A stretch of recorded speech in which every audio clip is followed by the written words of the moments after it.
Okay, thank you. Next. Now, we do have a time certain at 1 o'clock. I want board members to be... Okay. All right, Superintendent, you're going to introduce our next presentation. This is information. Oh, yeah, you're on. Board members, I'm excited today to introduce you to my 529 plan if you are not aware of this plan. And I want to specifically take the opportunity to introduce you to Executive Director Lynn Ward.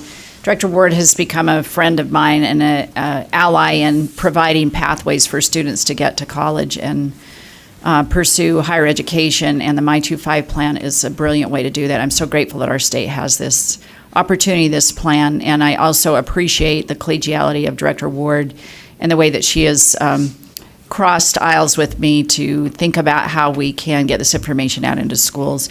So you may have schools contact you saying, I have these pamphlets in my school, and what is it, or how do I utilize this? So we thought it was important for Director Ward to come today and explain a little bit about it in case you should interact with constituents about this resource.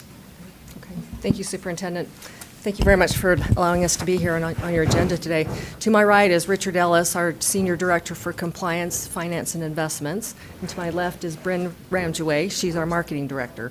So I'll talk a little bit about My529 just to give you a basis of understanding.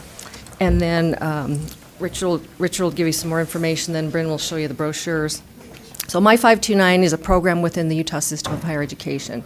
529 is the section of the IRS code that established these, I'll say college, but it's higher education savings programs, because the money can be used not just at a 2 or 4 year higher education institution, but can also be used at an ATC.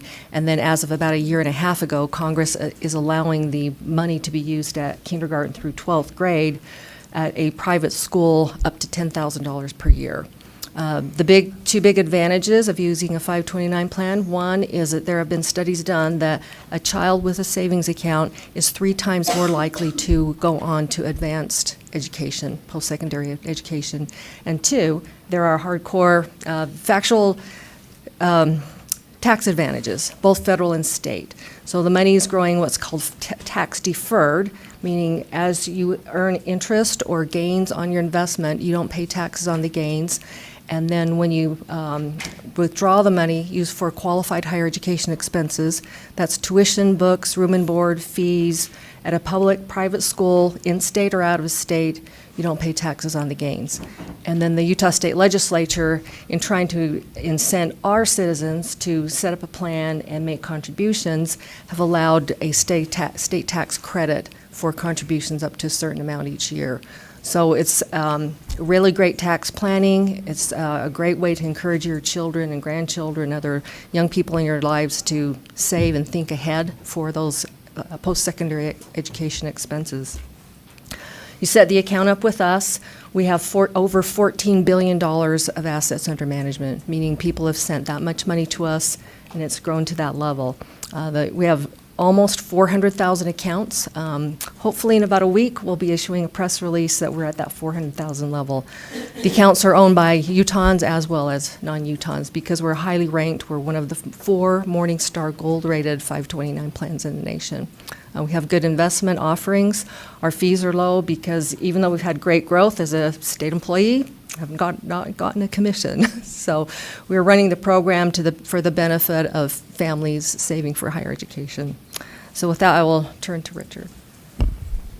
Thank you, Lynn. Richard Ellis, Senior Director at My529. And in my 30-plus years working in the public sector, there's always those great gems in state statute that you come upon, and one of those is in the education statute. It's 53G-10-305, which has a requirement for every public school to send to parents of kindergartners information about saving for higher education and also to talk about Utah Educational Savings Plan.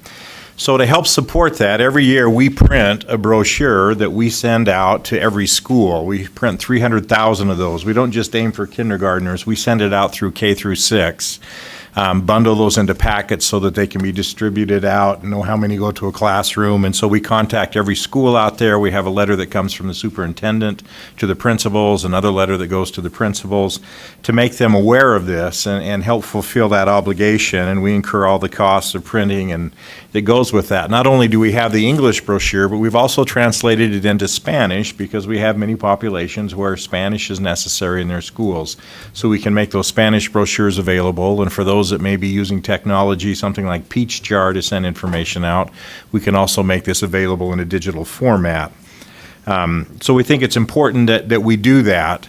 One way to, the importance here is really helping to fulfill that accessibility gap of, how do we help children get to college? It's one thing to get in, it's another thing to be able to pay for it. And so My529 savings accounts are a great option for helping in that regard. And obviously, the earlier you start, the better it works out for you.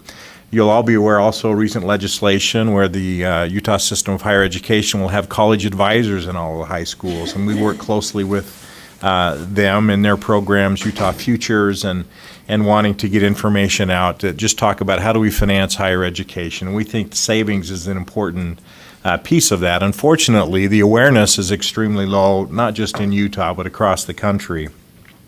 So as we're here today, our ask is that you'll be aware of what we're due. Hopefully you all have accounts. If not, we're ready to help you open accounts at any time.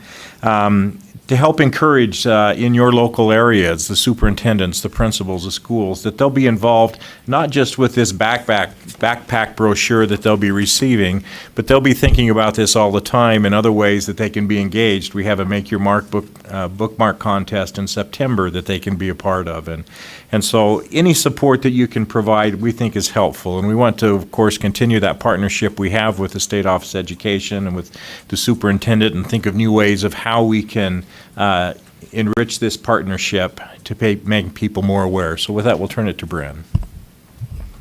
Hello, and thank you. There's my red light. Hello, and thank you. I want to tell you about some materials that we've made available to you today. With the backpack brochure, we do a $10 promotion. If a parent puts in at least $10 to get started on their savings account with My529, we will send back a school back-to-school kit. And so this pencil kit has all the things that a classroom might need with pencils and rulers and sharpeners and things like this. And that is something that the parents definitely find as an advantage to help get them started. When they put in $10, we match it with $10. As Richard mentioned, we do have a Make Your Mark contest that the eligible winners would be eligible to receive a $1,000 scholarship. So we've left for you several samples of the different age grades of these bookmarks that were the winners from 2018. So I hope that you will take some of the different artwork that the students from around the state have completed. We also left with you a Spanish brochure, and this Spanish brochure and the backpack brochure are made available to the schools that would like them, and we do reach out, so we're not just waiting for them to call us. We do reach out and ask. And the last piece that we have left for you is an enrollment kit. So if you want to learn more about My529 and 529 plans, this has a program description in it and information, and it reminds us of the information that Lynn and Richard have given us today about the importance and the option that My529 and 529 plans bring to our Utah students. Okay. Do you have more in your presentation? We've got some questions. Okay. Board Member Belknap. Thank you, Chair. I have two questions, please. One is, what is the percent of increase on the money that people put in? And is it based on the economy at the time? So in a downturn, will they ever lose any money, or does just the percentage of increase go down? We'll have to have you turn your mics back on. If you check our website. Oh, just leave it. Wait a minute.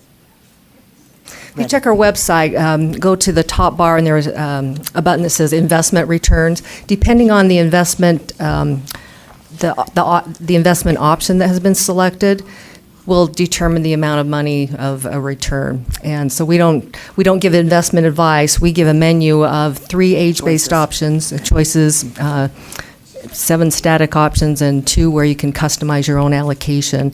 And so I was looking at what are we in? We just turned in August. But the June returns, every investment option for the prior month had a positive return. So it just depends. It would be like your 401k. From day to day, it would be going up or down. We have the FDIC-insured accounts that don't fluctuate because they're in basically a savings account, and then a stable value fund with PIMCO. And both of those 2 funds are annual return at around 3%. And again, it's on tax-deferred basis or tax-free basis. And then you had one other question. Yeah. Second, follow-up. Chair. Thank you. So the other one is very different. Do you have anywhere on your website where someone interested in this could pull this up in a different language other than English? Or is there someone who can speak to them in another language? Our call center, so if you call our 1-800 number, we have Spanish speakers. And then as of last year, we have published all of our materials in Spanish. Is there any other language, is what I'm saying? Okay. Not right now. Okay. Board Member Cannon? Yes, I am here and can personally attest to the value of the 529 plans. I have set up a plan for each of my grandchildren except one. And I remember back when they first started, I believe one of the people who came to set up plans for children or grandchildren was the Supreme Court Justice of the United States, because Utah's plan was so outstanding. So I just have to tip my hat to you and say thank you for these little accounts that are growing for my grandchildren. My question does involve one of them. I have a little granddaughter who has Down syndrome, and I've wondered about the advisability of setting up a 529 for her. Could you speak to that, please? Happy to. Thank you.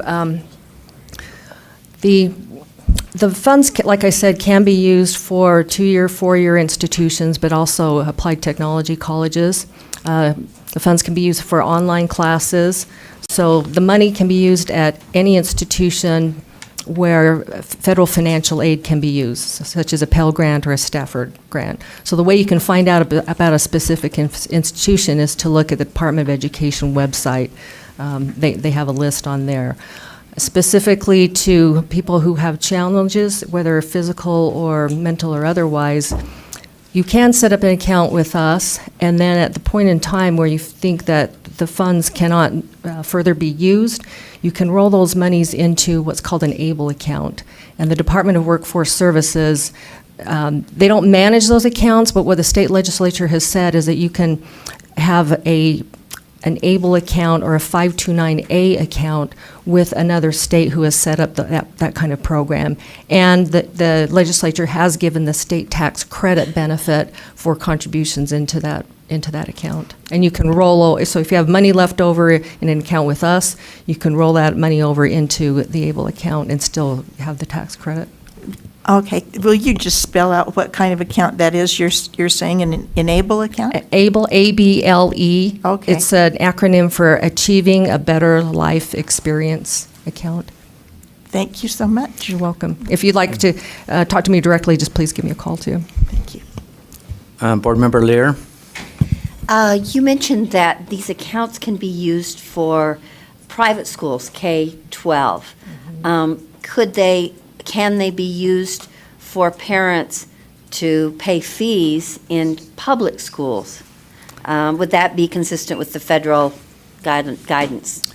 No, the federal law was very specific and said it is tuition only at a private, religious, or public, private, or religious school. Public. And Public. but public tuition. Tuition. But then limited to tuition, and up to $10,000 in a calendar year. Now, there has been discussion federally about widening that to homeschooling, but that has not passed yet at the federal level. And I would just hope if you have any influence, I think allowing parents to access that, because there is a tax advantage, allowing parents, given that fees are increasing in traditional public schools, it would be really helpful if parents could have that same tax advantage for the fees that are now charged in traditional schools, if you have any ability to influence that legislation. Okay, So so thank noted. you. Board Member Bolter? Just to clarify, so when they pull out the money to pay for an institution, that money is also tax-free, correct? They don't pay taxes on that? Correct, if it's used for qualified higher education expenses. Okay, and then is there a way to get this information out to people that do homeschool? Like, can they also, they can save for college as well through this? Because I know we have a pretty big homeschool community in the state of Utah. And how can we disseminate this information also to them to let them know that it's available?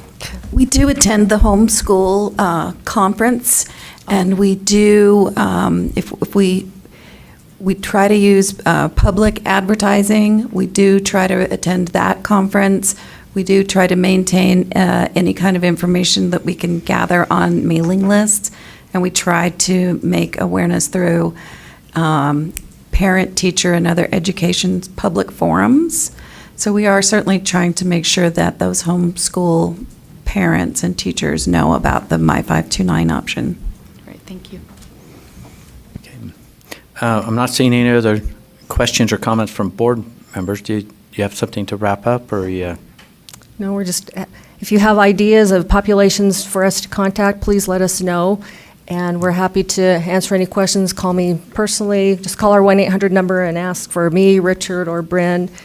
This is a great state program, and it's something that the legislature has done to help our students and our families. And thank you very much for the partnership and your help. And thank you for being here today and your presentation and the great service that you're providing. Thank you. Board members, we are running about 45 minutes or so behind. We're going to take our lunch break right now, and then right at 1 o'clock, right before 1 o'clock, we have a kind of a time certain on regional service centers. We're going to move the audit committee report to being after that, and we'll put that, package that with our other reports. So this is your time for a break and lunch, so we'll see you before 1 o'clock, please. Thank you.